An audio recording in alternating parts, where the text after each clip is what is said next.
तो रोज़ की तरह अनलिखनी ब्लॉग में सबका हार्दिक स्वागत है। सबके मंगल भोज की कामना के साथ बड़ों को मेरा सादर नमस्कार, छोटों को मेरा आशीर्वाद। मैं ठीक हूँ, आशा करता हूँ कि आप ठीक होंगे। रामचरितमानस के अयोध्या कांड के प्रसंग में दोस्तों,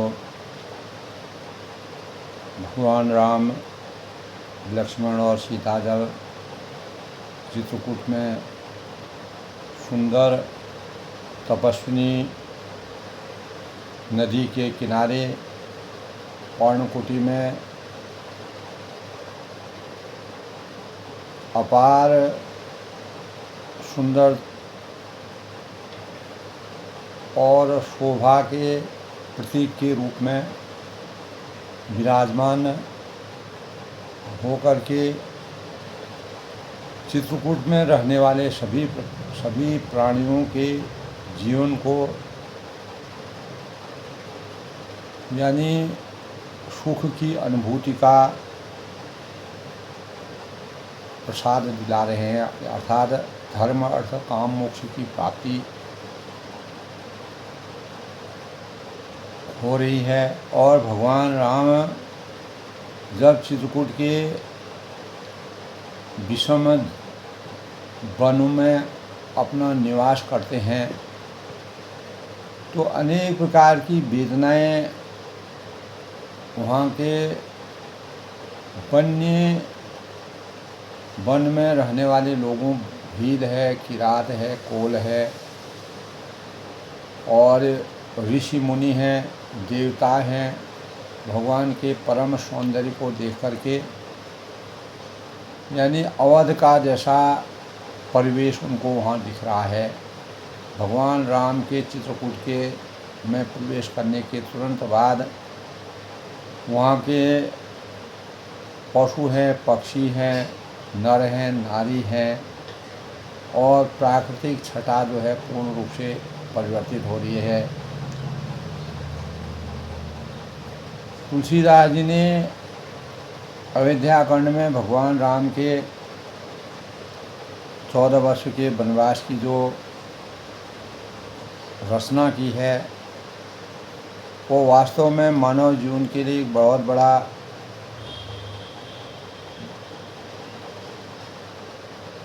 जीवंत और प्रेरणा के स्वरूप का सुंदर जीवन जीने वाले भगवान रामचंद्र जी जो राजमहलों में सीता राजमहल में रहने वाली और कोमल शरीर वाली वन के इस अरण्य वातावरण में किस प्रकार से अपने को समर्पण समझती हैं।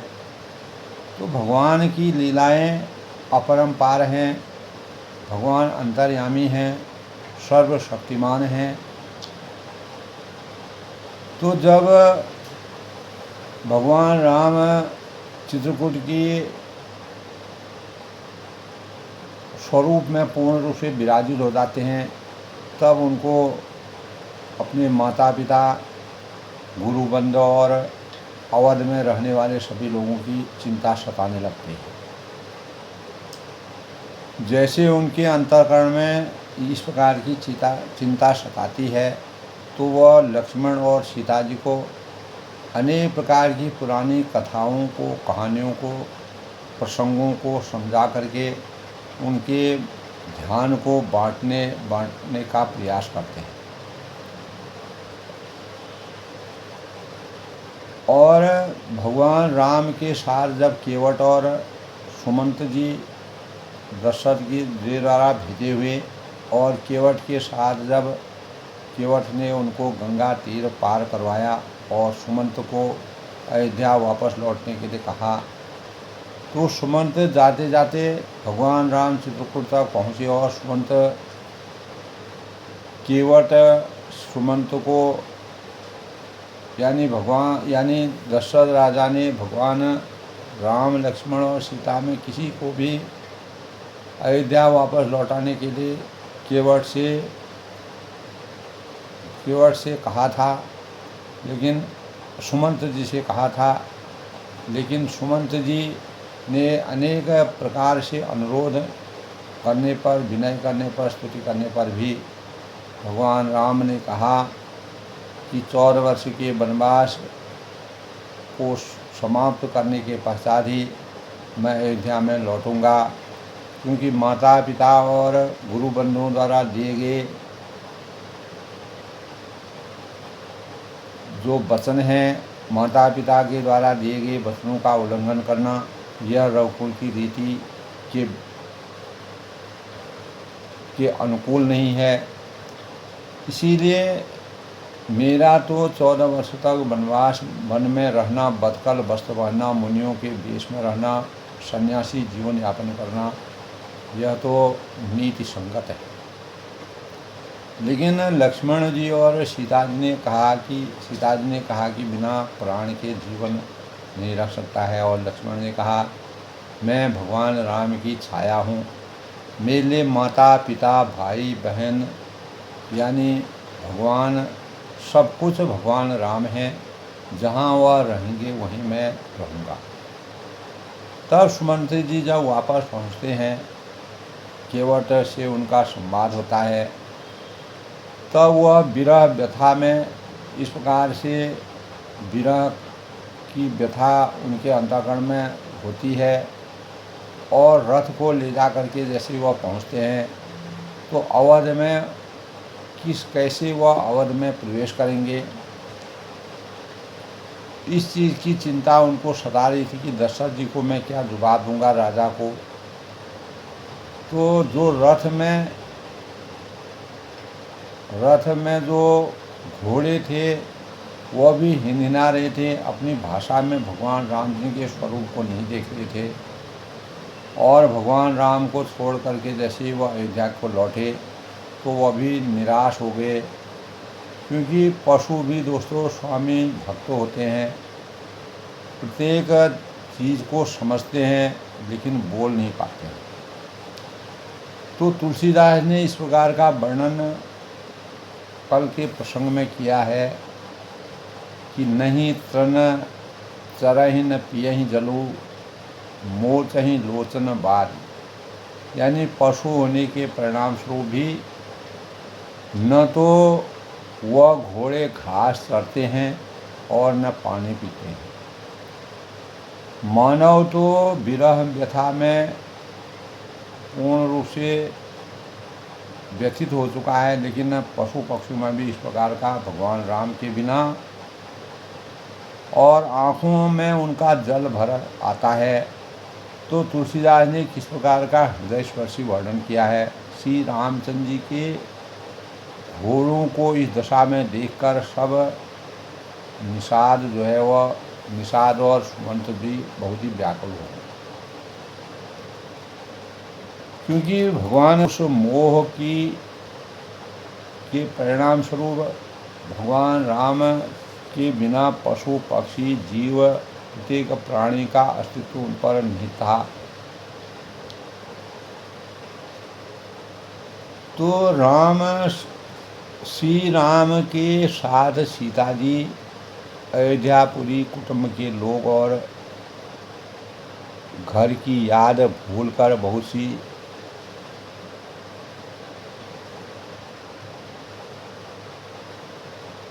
मतलब सीता जी बहुत ही सुख का अनुभव करती हैं और क्षण क्षण भर में अपने पति भगवान रामचंद्र का जब उनको कष्ट सा महसूस होता है तो भगवान रामचंद्र जी के चंद्रमा के समान मुख को निहारती हैं, देखती हैं, आनंद की अनुभूति करती हैं और अपने कष्ट को भूल जाती हैं। प्रसन्न रहने के जिस प्रकार चकोर जो है वह चंद्रमा को देख करके रात दिन एक तक की नज़र लगा करके देख करके प्रसन्न चित्त रहता है, उसी प्रकार सीता जी ने चंद्रमा यानी चकोर की तरह अपने को भगवान राम में समर्पित कर दिया। तो स्वामी का प्रेम अपने प्रति नित्य बढ़ता हुआ देखकर सीता जी ऐसी हर्षित होती है, इस प्रकार से प्रसन्न होती है जैसे यानी दिन में चकुई जो है वह चकुए को देखती रहती है। सीता जी का श्री रामचंद्र के चरणों में अनुरक्त रहना इससे उनको वन हजारों अवधों के समान वन प्रिय लग रहा है। अवध वहाँ जहाँ राम निवास हुए। तो प्रियतम श्री राम जी के साथ पर्णकुटी में वह ऐसे सुशोभित हो रही हैं, प्यारी लग रही हैं कि मृग है और पक्षी हैं प्यारे कुटुंबियों के समान लग रहे हैं। और मुनियों की स्त्रियां जो हैं और मुनि जो हैं वह उनको सास और ससुर जैसे लग रहे हैं। और कंदमूल फलों का आहार उनको अमृत के समान लग रहा है। यानी सब में, सभी चीज़ों में, सभी वस्तुओं में, सभी प्राणियों में वह परमात्मा का ही ध्यान रखती हैं। तो स्वामी के साथ सुंदर साथी यानी कुश और पत्तों का जो सेज बनाया हुआ है, सैकड़ों कामदेव की सेजों से वह सुख, अद्भुत सुख की अनुभूति देने वाला है। जिनकी कृपा दृष्टि से जिनकी कृपा दृष्टि से के परिणाम स्वरूप देखने मात्र से ही जीव लोकपाल हो जाते हैं और उनको कहीं भोग विलास करने की कोई आसक्ति नहीं रहती है।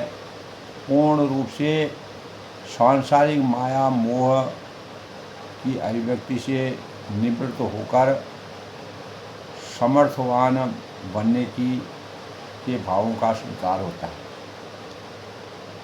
तभी कहा है सुमिरत राम ही तजहि जनो कर्ण सम विजय विलास राम प्रिया जग जनन सियो कछु न आचर उपास। कल के प्रसंग था दोस्तों कि जिन श्री रामचंद्र जी का स्मरण करने से भक्तजन तमाम भोग विलास को तिनके के समान समझ करके उसका त्याग कर देते हैं हमेशा के लिए। और भगवान राम जी के प्रिय पत्नी और जगत की माता सीता जी के लिए यह भोग विलास का जो त्याग है कोई भी आश्चर्यजनक चीज़ नहीं है। उनके लिए कोई बड़ी चीज़ नहीं है।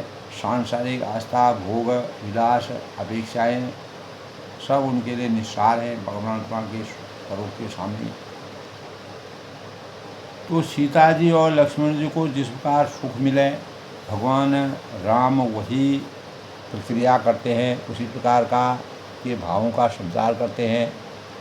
और भगवान प्राचीन कथाएं कहकर, कहानियाँ कहकर और लक्ष्मण जी तथा सीता जी को अत्यंत सुख मानकर उसको सुनते हैं, उनकी कथाओं को सुनते हैं, उनका अध्ययन करते हैं, मनन करते हैं, चिंतन करते हैं। जब जब श्री राम जी ने भगवान राम को अयोध्या की याद आती है, जब जब राम अवध स्तुति करहीं, तब तब चार विलोकत भरहीं, सुमिर मात पितु परिजन भाई, भरत स्नेह शील से भाई। तो भगवान रामचंद्र जी के राम जी के अंतःकरण में अनेक प्रकार की बातें आती हैं, क्योंकि सबसे बड़े हैं, समर्थवान हैं, मर्यादा की नीति निर्धारण करने में उनका अहम रोल है। तो जब जब श्री रामचंद्र जी अयोध्या की याद करते हैं तब तक उनके नेत्रों में जल भरा था और वह माता पिता, कुटुंबियों और भाइयों तथा भरत के प्रेम की पराकाष्ठा को जानते हैं और शील और सेवा भाव को याद करते हैं। क्योंकि भगवान राम अंतर्यामी थे, यद्यपि कैकेयी ने उनको वनवास दिया, भरत को राजगद्दी दी, लेकिन भरत के चरित्र के बारे में भगवान राम को अच्छी प्रकार विदित था। कृपा के समुद्रपुरी श्री रामचंद्र जी ऐसी वेदना को सुनकर के दुखी हो जाते हैं मन ही मन, किंतु फिर कुछ समय समझकर, खराब समय समझकर धीरज धारण करते हैं। श्री रामचंद्र जी को दुखी देखकर सीता जी और लक्ष्मण भी व्याकुल हो जाते हैं और किसी मनुष्य की परछाई उस मनुष्य के समान की चेष्टा वो करते हैं।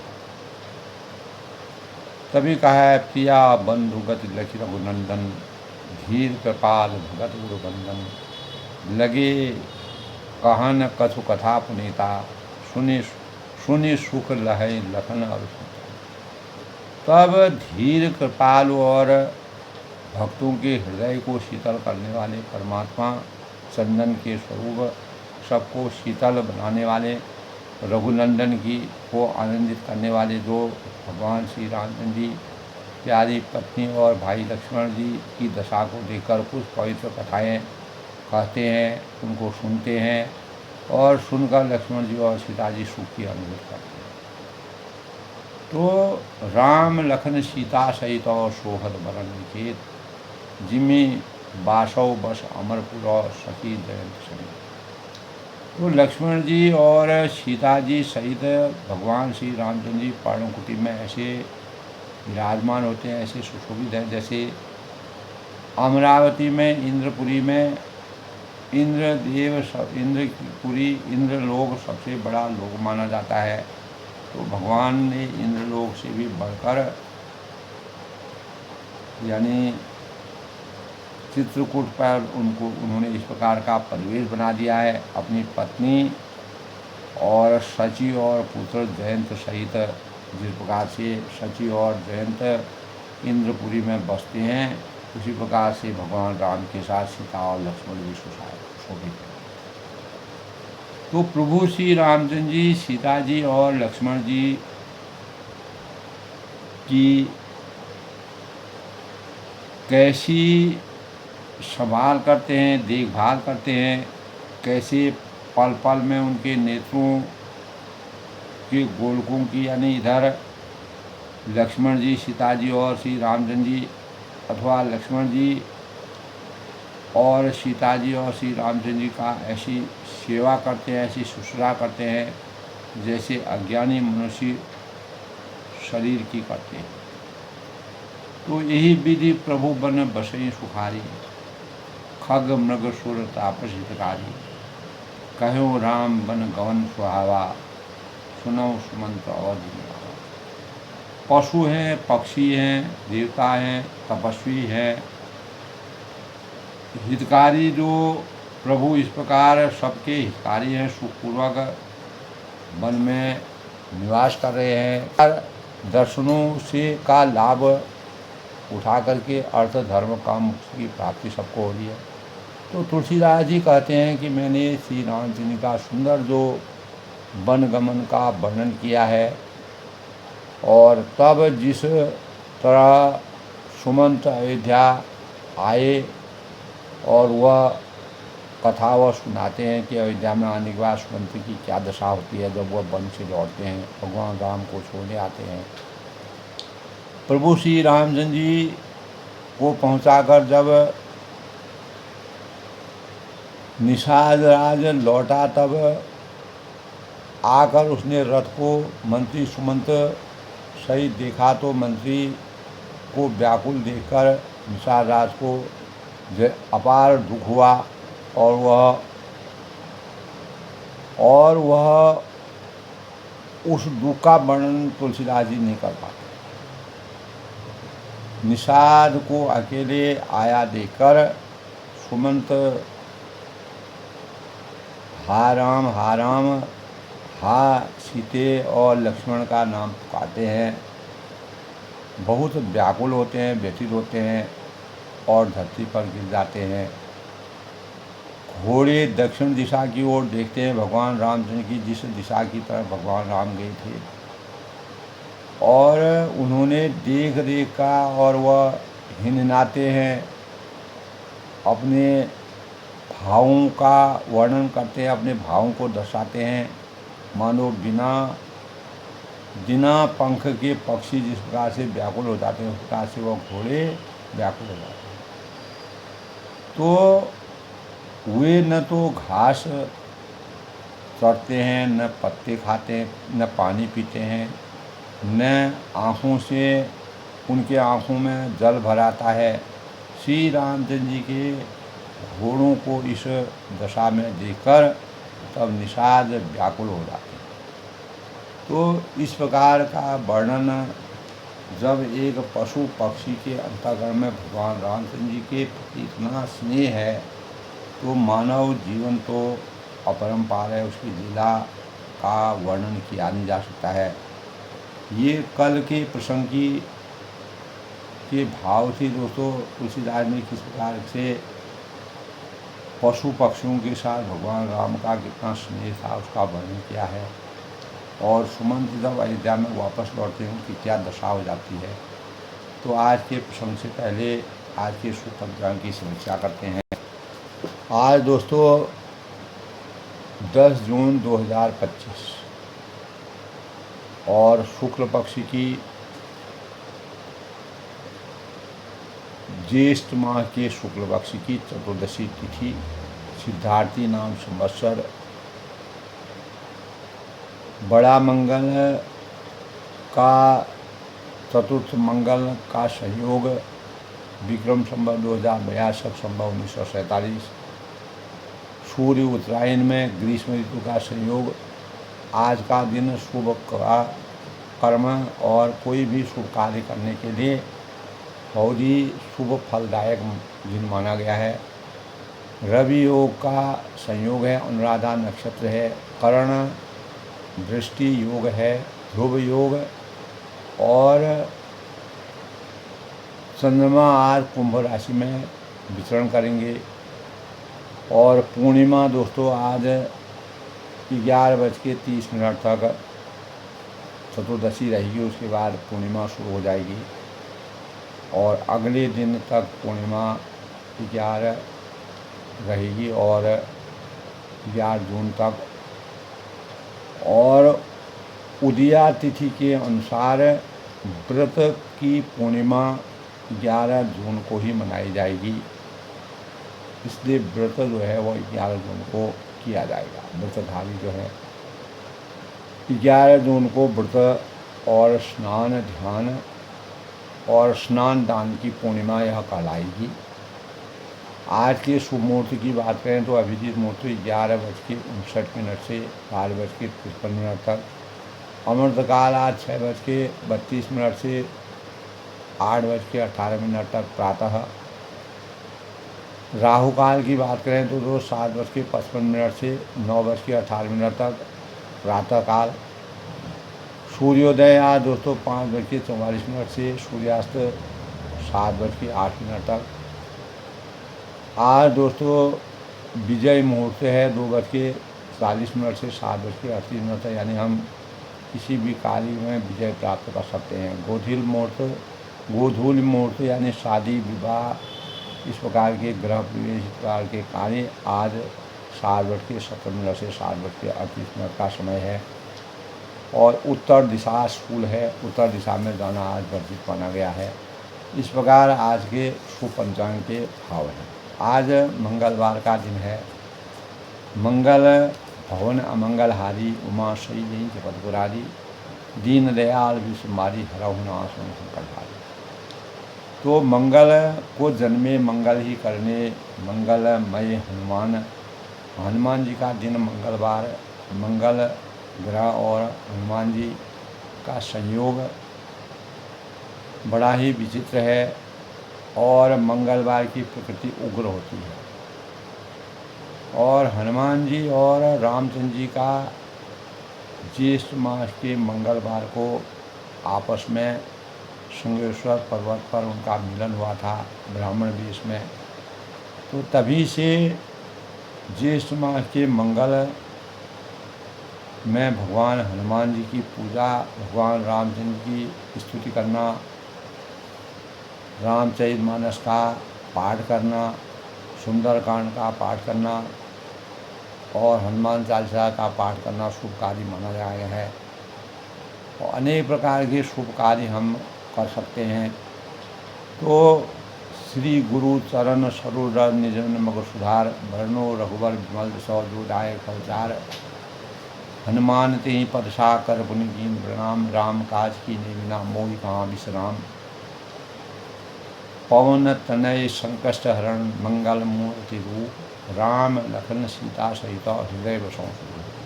तो हनुमान जी ने मर्यादा पुरुषोत्तम भगवान राम जी हनुमान जी के स्वरूप को देख करके उनको इस प्रकार का जीवन दिया जिससे वह समर्थवान हो गए, अष्ट सिद्धि नौ निधि के दाता बन गए और कलयुग के देवता के रूप में हनुमान जी की पूजा की जाती है और हनुमान चालीसा का पाठ किया जाता है। हमारे अनेक प्रकार के कष्ट दूर होते हैं, हमें शक्ति प्राप्त होती है।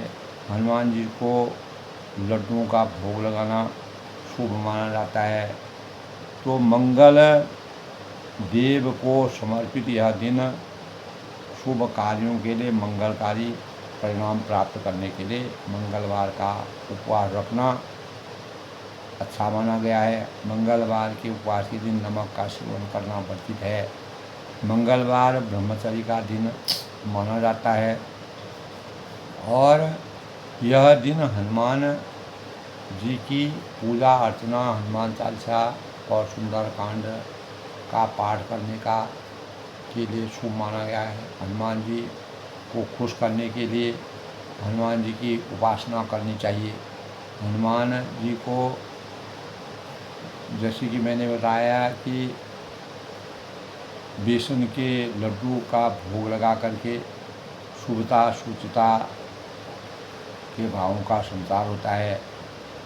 मंगल राम रसायन तुमरे पासा सदा रहु रघुपति के दासा, तुमरे भजन राम को भावे जन जन की दूसरा अंतकाल रघुवर पर जाई जहाँ जन्म हरिवत आई, और देवता चितई हनुमसी सब सुख। तो हनुमान जी के लिए कहा है मनोजयं मारुद सुतं वेगं जितेन्द्रियं बुद्धिमतां बलिष्ठं, वात तज्जं बानरं यूथं मुख्यं श्री रामदूतं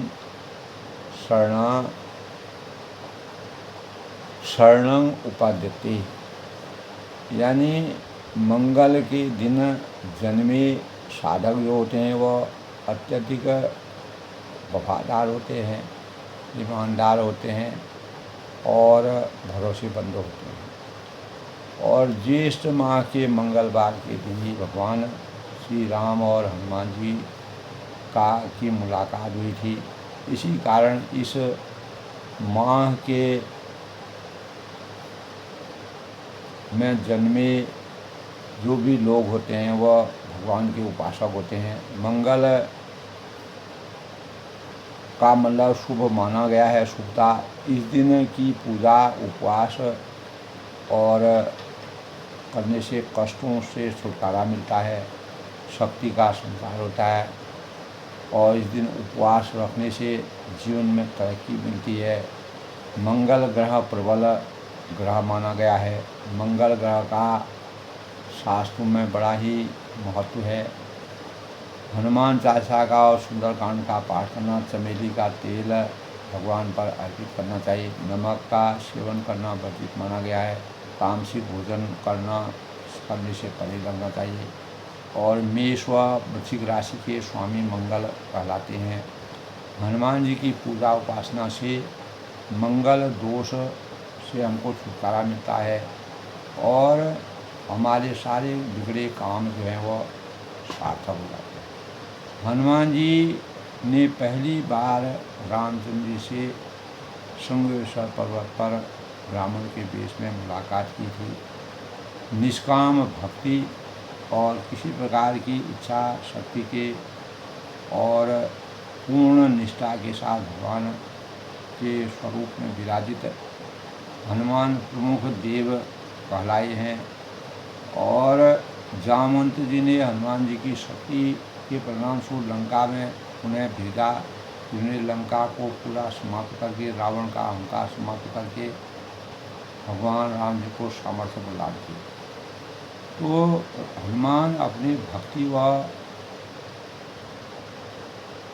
सहायता तुरंत ही अपने भक्तों की सहायता करते हैं और अपने जो भगवान राम ने उनको सेवक के रूप में, दास के रूप में अपनाया, इसीलिए उन्होंने उनको अमरत्व का वरदान दिया।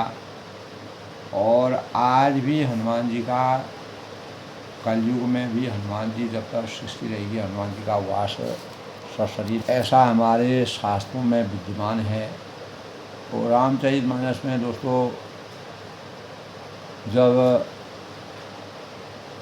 कल के प्रसंग की शुरुआत में दोस्तों जब घोड़े पशु पक्षी यानी जब घोड़े सुमंत जी घोड़ों को लेकर के रथ को लेकर के जब अयोध्या के नज़दीक पहुँचते हैं तो घोड़ों की दशा देख करके किस प्रकार का, और वह हा राम हा लक्ष्मण हा सीता का करके सुमंत जी परेशान होते हैं और घोड़ों ने घास चरना छोड़ दिया, पानी पीना छोड़ दिया और वह भगवान रामचंद्र जी की दिशा की तरफ देखते हैं।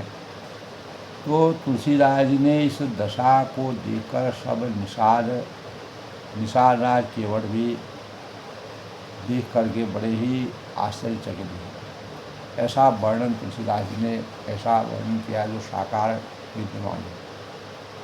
धरि धीरज तब कहो निषादु अब सुमंत पर्यों निकाल।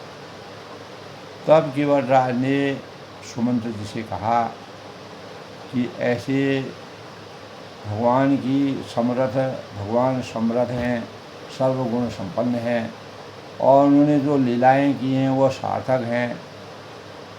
तब धीरज धारण करके निषादात कहने लगे कि हे सुमंत जी अब विषाद करना छोड़ दीजिए, किसी प्रकार का संशय दुख मत कीजिए। तुम पंडित परमार्थ ज्ञाता, आप पंडित और परमार्थ के जानने वाले हैं। धर्म धीर लक्ष्य विमुख विधाता को प्रतिकूल जानकर धैर्य धारण करना चाहिए, क्योंकि भगवान समरूप हैं। अनेकों परीक्षाएं इस जीवन में होती हैं। विविध कथा कही कही मधुबानी, कोमल वाणी से भांति भांति की कथाएं कहकर निषाद जबरदस्ती लाकर सुमंत को रथ पर बैठाते हैं। विभिन्न प्रकार से उनको समझाते हैं, बुझाते हैं। शोक शिथिल रथ सकैन हाकी, रघुबर विरह पीर गुरबाकी। परंतु शोक के मारे हुए इतने स्थिर हो जाते हैं सुमंत जी। उनकी विरह दशा का वर्णन रामचरितमानस में बड़ा ही अद्भुत वर्णन तुलसीदास ने किया है। रथ को हाँक नहीं सकते हैं, इतना वह विवल हो गए हैं, परेशान हो गए हैं, विदीर्ण हो गए हैं और उनके हृदय में श्री रामचंद्र जी के विरह की बड़ी तीव्र वेदना। तो चर फराय मग चलई न घोरे, बन मग बनहु आन रखोरे। औढ़ू की परहीं फिर हेरहीं पाछे, राम वियोग विकल होती। तो घोड़े तड़पते हैं और ठीक रास्ते पर नहीं चलते, अपना रास्ता तक समर्पित हो गए हैं। मानो जंगली पशु लाकर रथ में जोत दिए गए हैं, इस प्रकार का, यानी जिनको कुछ भी नहीं आता है, जो नए नए हैं, इस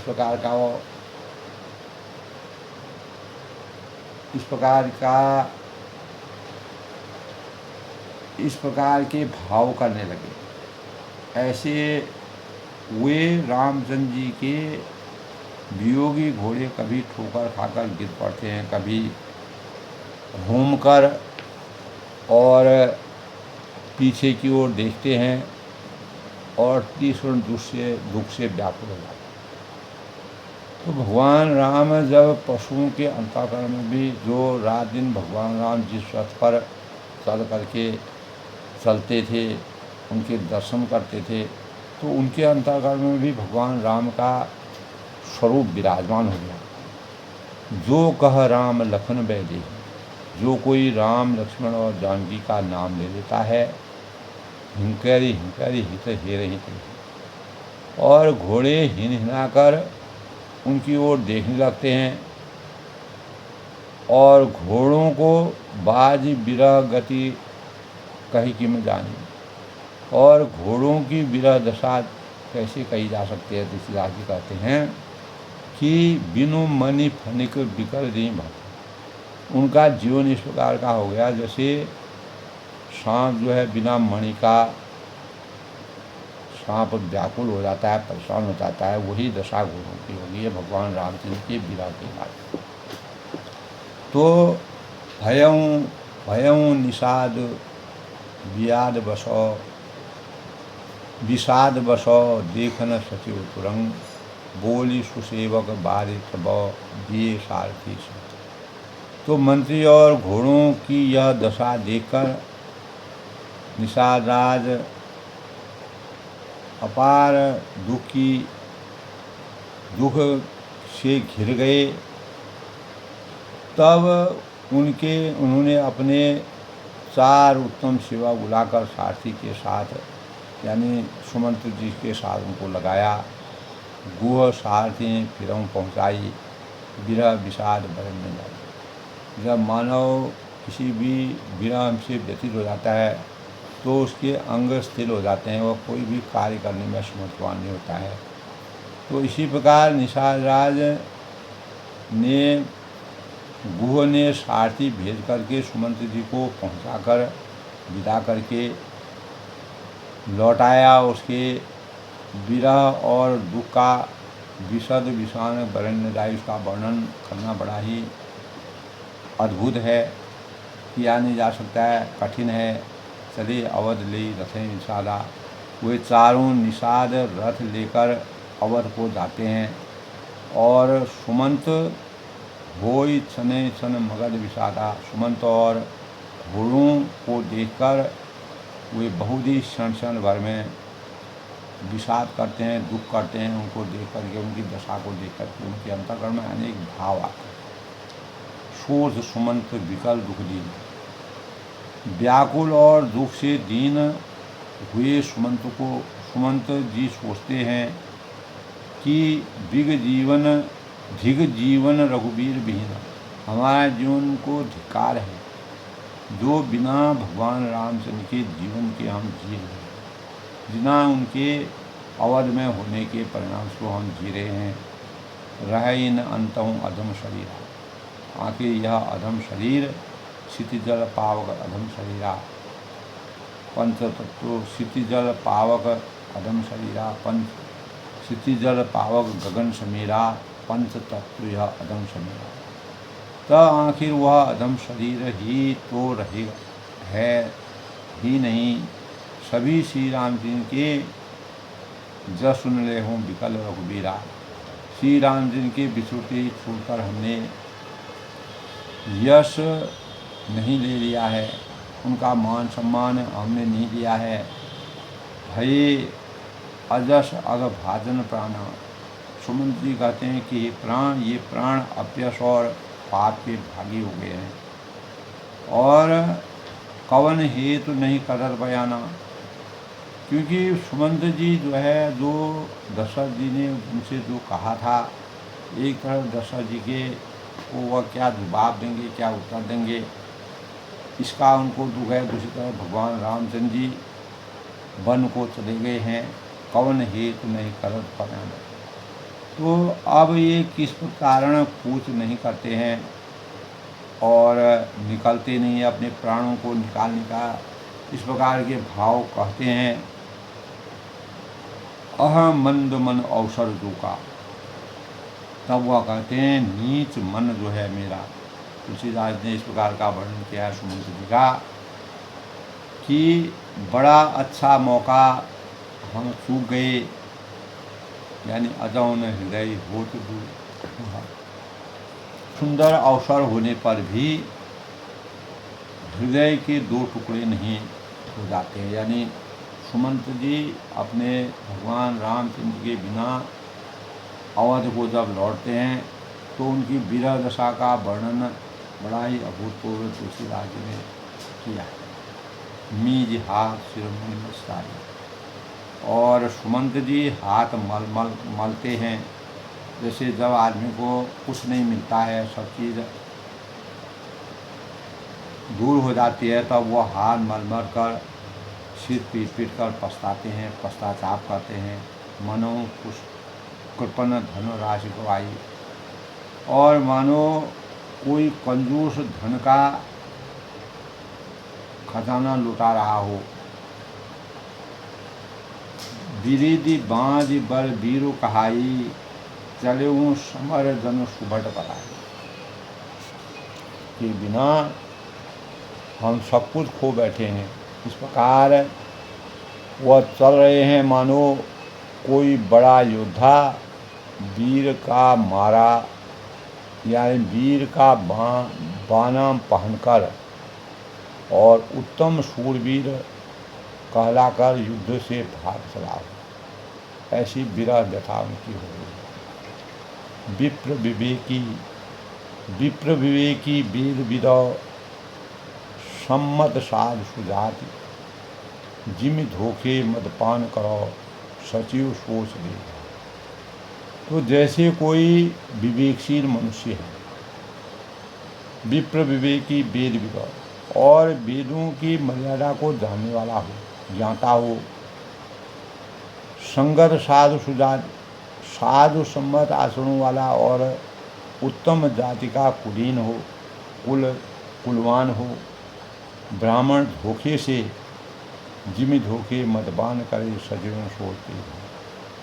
अगर वह उस ब्राह्मण के द्वारा ऐसा लग रहा है सुमंत की दशा को देख करके कि जैसे कोई विवेकशील वेदों का ज्ञाता बुद्धिमान साधु के सम्मान आचरण करने वाला उत्तम जाति का जो कुलवान ब्राह्मण है वह धोखे से मदिरा पी सका, ऐसी दशा उनकी हो गई है। और पीछे सचिव सोच रही भांति, और उन बातों को सोच करके उसका पछतावा करते हुए वह बाद में पछतावा कर रही है। उसी प्रकार मंत्री सुमंत सोच कर रहे हैं, यानी पछता रहे हैं। इस प्रकार के भावों की समीक्षा सुमंत जी के स्वरूप और का जिस प्रकार से तुलसीदास ने वर्णन किया है वह अभूतपूर्व है, बड़ा ही हृदय स्पर्शी है। और मानव जीवन में दोस्तों इस प्रकार की जीवन लीलाएँ होती हैं जो हमारी परीक्षा की घड़ी होती है। सुख और दुख में जब हम किसी अपेक्षा को सोच करके अनपेक्षित हो जाते हैं तो हमारे जीवन में वेदनाएँ आते हैं, कष्ट आते हैं, अनेक भाव आते हैं, विचार आते हैं। तो सुमंत जी के अंतःकरण में ऐसे विचार आ रहे हैं जिसका तुलसीदास ने बड़ा ही तुलनात्मक अध्ययन किया है और उसकी समीक्षा की है। सुमंत जी भगवान राम जी के बिना किस प्रकार से दुखी हैं। एक ओर जहाँ उनको भगवान राम जी के विरह व्यथा सता रही है, वहीं दूसरी ओर दशरथ जी जो चौथे पद में हैं, भगवान राम जिनको उनकी आज्ञा के वरण से वह वन को चले गए और सुमंत जी ने ही पूरा राजकाज संभालना है, राजा को संभालना है, राजा को ढाढ़स बढ़ाना है और राजा के मनोबल को बढ़ाना है। इस प्रकार इसी कारण सुमंत जी चिंतित होते हैं। तो हमारे जीवन में दोस्तों सुमंत जी का सुमन जो मंत्री है वह उनका कर्तव्य निर्वहन के जो भाव आते हैं, अगर मानव अपने कर्तव्य निर्वहन को भावों को वास्तविक रूप में जान करके अपने हृदय से पूछता है, मन से पूछता है, तो अपने कर्तव्यों के निर्वहन के लिए हमें किस प्रकार से पूर्ण समर्पण की भाव हमको हमारे अंतःकरण में होनी चाहिए। उन्हीं भावों का तुलसीदास जी ने सुमंत जी के द्वारा मानव चेतना को जगाने का प्रयास किया है। आज के प्रसंग में दोस्तों अपनी वाणी को विराम देते हुए सबके मंगल रोज की कामना करता हूँ। सुमंत जी के अंतःकरण में भगवान के प्रति कितना श्रद्धा है, भाव है और अपनी निष्ठा और अपने कर्तव्यों के निर्वहन के प्रति कितनी प्रतिबद्धता है, यह प्रेरणा हमें आज के प्रसंग से मिलती है। सबका अभिनंदन, सबका स्वागत। जय श्री राम के साथ वाणी को विराम दो।